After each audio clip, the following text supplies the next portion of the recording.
La multinacional de autos y motocicletas BMW, el conglomerado de empresas de fabricación industrial Siemens, la multinacional de servicios financieros Allianz. Estas empresas tienen mucho en común, aunque pertenecen a industrias muy distintas.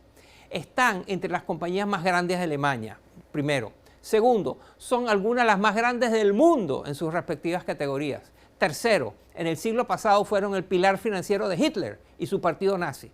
Estos espinosos temas son los que ha estado explorando, investigando durante años mi invitado de hoy. La pregunta es, ¿cómo detrás de algunas de las marcas más notorias, más prestigiosas del mundo, se esconden terribles secretos, crímenes de guerra, avaricia desmedida e impunidad? Se trata del periodista holandés David de Jong. Durante años, de Jong reportó para Bloomberg News desde Ámsterdam y Nueva York sobre la banca, las finanzas y las fortunas ocultas en paraísos fiscales.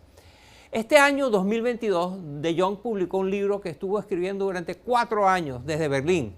El título del libro es Dinero y poder en el Tercer Reich, la historia oculta de las dinastías más ricas de Alemania. Esta es mi conversación con David de Jong.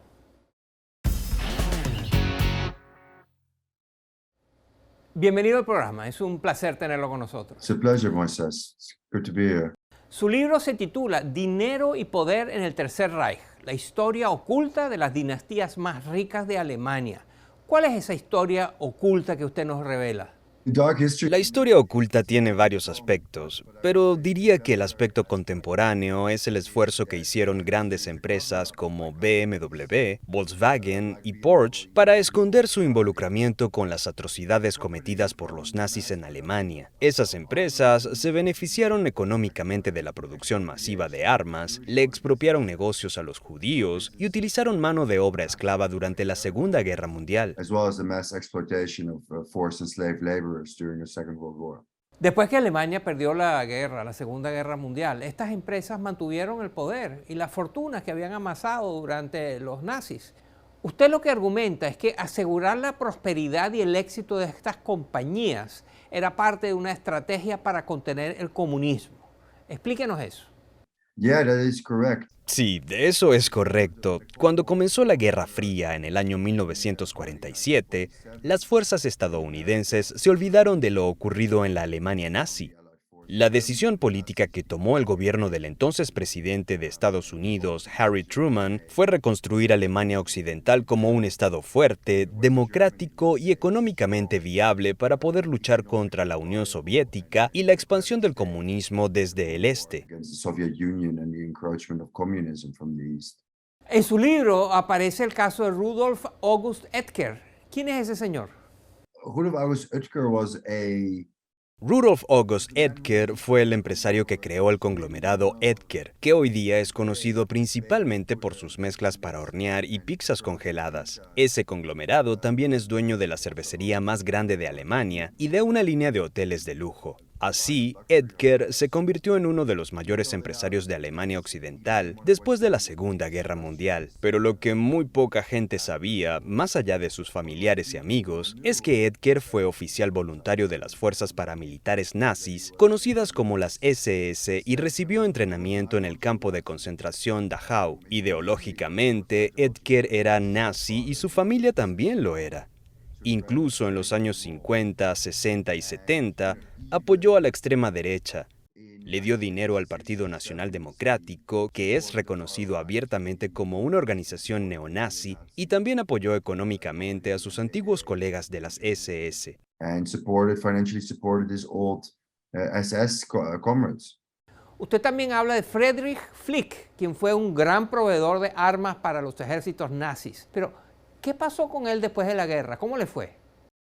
So he was actually the only one of my main characters. Bueno, de los personajes que incluyo en el libro, Friedrich Flick fue el único que terminó siendo condenado por crímenes de lesa humanidad y crímenes de guerra en los juicios de Nuremberg, pero fue liberado en el año 1950 por John McCloy, el alto comisionado de Estados Unidos para la ocupación aliada de Alemania, ese gobierno liderado por los aliados victoriosos después de la derrota de la Alemania nazi. Fue una decisión política. No solamente liberaron a empresarios condenados, sino también a muchos oficiales de alto rango de las SS que habían asesinado a cientos de miles de judíos. pues Estados Unidos necesitaba que las industrias en Alemania Occidental llenaran el vacío de producción que quedó cuando las fábricas estadounidenses comenzaron a producir armas exclusivamente para la Guerra de Corea. Left after the American factories started producing weapons solely for the Korean War. Usted relata cómo los dueños de estas empresas que tenían vínculos con los nazis terminaron financiando a profesores y académicos para que hicieran estudios históricos de lo que pasó. Y generaron reportes, pero le pregunto, ¿son estas versiones del pasado precisas, confiables, o son meros intentos de reescribir la historia y disminuir la culpabilidad que hayan podido tener estas empresas? No, they're certainly accurate, but what happens is No, ciertamente son precisas. Lo que pasa es que son estudios densos de 1200 a 1600 páginas, escritos en alemán académico que nunca llegan a una audiencia amplia. Esto le ha permitido a las familias que controlan empresas como BMW y Porsche esconder ciertos hechos bajo la alfombra. Los herederos también han conseguido que fundaciones internacionales, premios e instituciones sigan llevando los nombres de sus padres y abuelos, que en realidad fueron criminales nazis. Han continuado celebrando sus éxitos en los negocios, pero sin ser transparentes sobre sus crímenes de guerra. celebrating their business successes, but without being transparent about their war crimes. En el libro usted demuestra cómo el gobierno alemán y el pueblo alemán en general han hecho enormes esfuerzos para reconocer sus errores del pasado y la tragedia que fue el Holocausto. Pero usted también argumenta que las dinastías más ricas de Alemania y las empresas no han formado parte de ese proceso de reconocer sus culpas. ¿Por qué? You see that in many other countries as well. Sabes, también lo vemos en muchos otros países. Los actores más poderosos hablan sobre la memoria histórica y dicen que participan activamente en esa cultura, pero en realidad lo que hacen es muy astuto y sutil.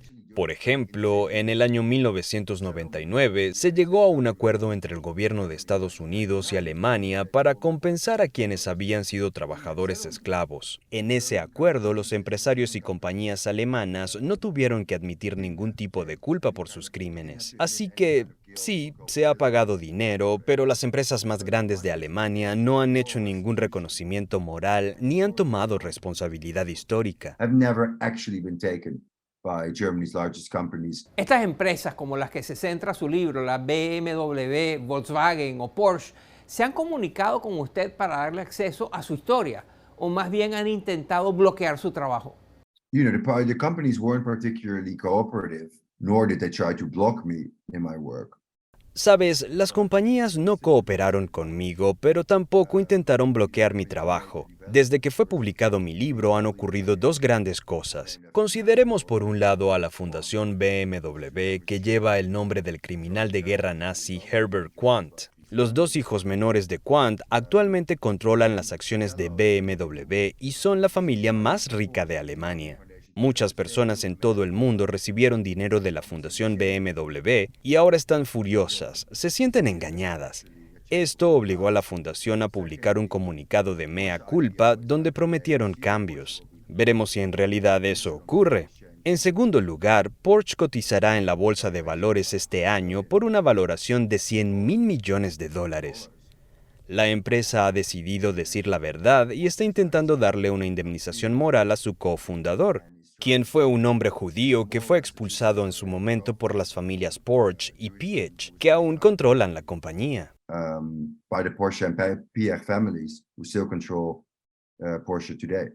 Hay otros ejemplos de países en los que importantes empresarios crearon su fortuna colaborando con regímenes totalitarios, sanguinarios, como ocurrió en Alemania. Sabes, hay un libro excelente titulado Franquismo S.A. Fue publicado en el año 2019 y es muy similar a mi libro. Trata sobre las dinastías más ricas de España que hicieron mucho dinero durante los 36 años de dictadura de Francisco Franco. Cuenta cómo se le expropiaron los negocios a los oponentes republicanos para entregárselos a los seguidores de Franco y cómo trabajadores esclavos fueron utilizados en toda España para construir empresas. No ha habido ningún tipo de reconocimiento de esa historia en España a nivel corporativo. Entre las familias que se enriquecieron durante ese período están 4 familias industriales que siguen siendo las más ricas de España. Además, según investigaciones realizadas por el diario El País, el nieto de Franco tiene una fortuna de casi 400 millones de dólares. Los herederos de Franco y él mismo hicieron muchísimo dinero con su dictadura. Creo que eso sería otro ejemplo de la continuación de dinero y poder luego de la caída de un régimen dictatorial. An example of continuation of money and power post the fall of a dictatorial regime. David de Jong es el autor de Dinero y Poder en el Tercer Reich, la historia oculta de las dinastías más ricas de Alemania. Muchas gracias por acompañarnos y por compartir tu investigación, David. Es un placer. Thank you, Moises. It was a pleasure. Antes de partir, no olvides presionar el botón que dice suscribirme aquí abajo de este video. Así te mantienes al día con todo el contenido de Efecto Naim. Gracias.